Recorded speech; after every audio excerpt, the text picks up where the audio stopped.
76 साल से हम देख रहे हैं कि इस दिन को यौम सियाह के तौर पर मनाया जाता है, और फिर जब कोई दूसरा इवेंट आता है 5 फरवरी या और कोई ऐसा इवेंट जिसमें फिर कश्मीरियों के साथ इज़हार यकजहती किया जाए, तो हम उस दिन देखते हैं कि बड़ी तवानाई के साथ बड़े मुतारिक अंदाज में बयानात भी आते हैं। आज भी जिस तरह तमाम ही गवर्नमेंट ऑफिशियल्स के बयान आए, लेकिन सिफारती सतह पर क्या पाकिस्तान कामयाब रहा है इन 76 सालों में मसला कश्मीर को उजागर करने में? क्या समझते हैं?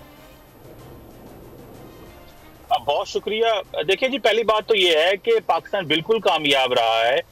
देखें, जो यूनाइटेड नेशन सिक्योरिटी काउंसिल की रेजोल्यूशंस हों या यूनाइटेड नेशंस के अंदर जिस तरह और ग्लोबल फोरम्स के अंदर जिस तरह पाकिस्तान ने और ओआईसी के प्लेटफॉर्म्स के जरिए मसला कश्मीर को उजागर किया गया और इंटरनेशनल कम्युनिटी इसको एक डिस्प्यूटेड इशू समझती है। अमेरिका आज भी इसको समझता है कि ये एक डिस्प्यूटेड टेरिटरी है और इसमें दोनों मुल्कों की जो है वो इश्यूज को बड़े तरीके से समझा जाता है। लेकिन एक है माजी और एक है हाल और एक है मुस्तकबिल। मेरा ख्याल है माजी में तो पाकिस्तान ने बहुत खूबसूरत अंदाज से चीज़ों को हाईलाइट किया, लेकिन एक चीज़ जो बड़ी परेशान कुन है वो ये है कि जो कश्मीरियों की एक लेजिटिमेट फ्रीडम स्ट्रगल है उसको उन्होंने कन्वर्ट कर दिया जी ये कि दहशतगर्दी है और ये एक टेररिस्ट मूवमेंट के नाम उन्होंने दिया है। मेरा ख्याल है इस हवाले से पाकिस्तान जो कि दहशतगर्दी की जंग में फ्रंट लाइन स्टेट है, हम वो दुनिया में अपना और कश्मीर का मौक़िफ़ एस्टैब्लिश करने में फेल रहे हैं। एक तरफ हम दुनिया को हर साल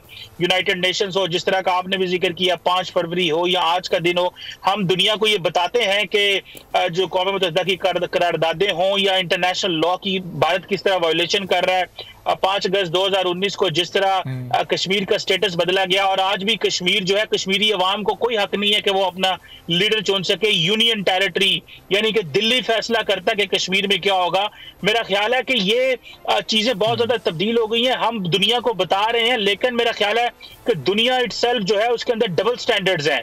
हमें देखना पड़ेगा, फलस्तीन हो या कश्मीर हो, बैनुल अक़वामी ताकतें जो है जिस तरह एक्सपोज हुई हैं, जिस तरह लोगों को राइट ऑफ सेल्फ डिटर्मिनेशन नहीं मिलता, इंसानी हकूक की खिलाफ वर्जियां होती हैं, लोगों की प्रॉपर्टीज अमलाक और जानों का कत्ल होता है, लेकिन इंटरनेशनल कम्युनिटी में डबल स्टैंडर्ड्स हैं। पाकिस्तान और कश्मीर ने अपना मौक़िफ़ दे दिया। Now it is a turn of the international community. जी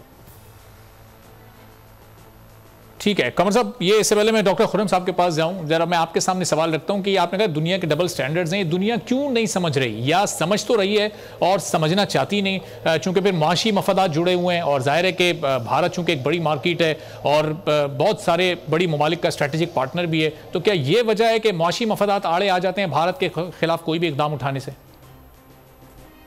जी, ये एक बड़ा लेजिटिमेट क्वेश्चन है और ये वजह बिल्कुल मौजूद है, लेकिन मैं समझता हूं कि पाकिस्तान को अपने फॉरेन पॉलिसी ऑब्जेक्टिव्स को अचीव करने के लिए इस चीज पे नहीं सोचना पड़ेगा कि भारत के फाइनेंशियल इंटरेस्ट और दुनिया के फाइनेंशियल इंटरेस्ट इंडिया से एंगेज है। हमें अपने आप को रेलिवेंट करना पड़ेगा इंटरनेशनल कम्युनिटी में, इंटरनेशनल सिस्टम में।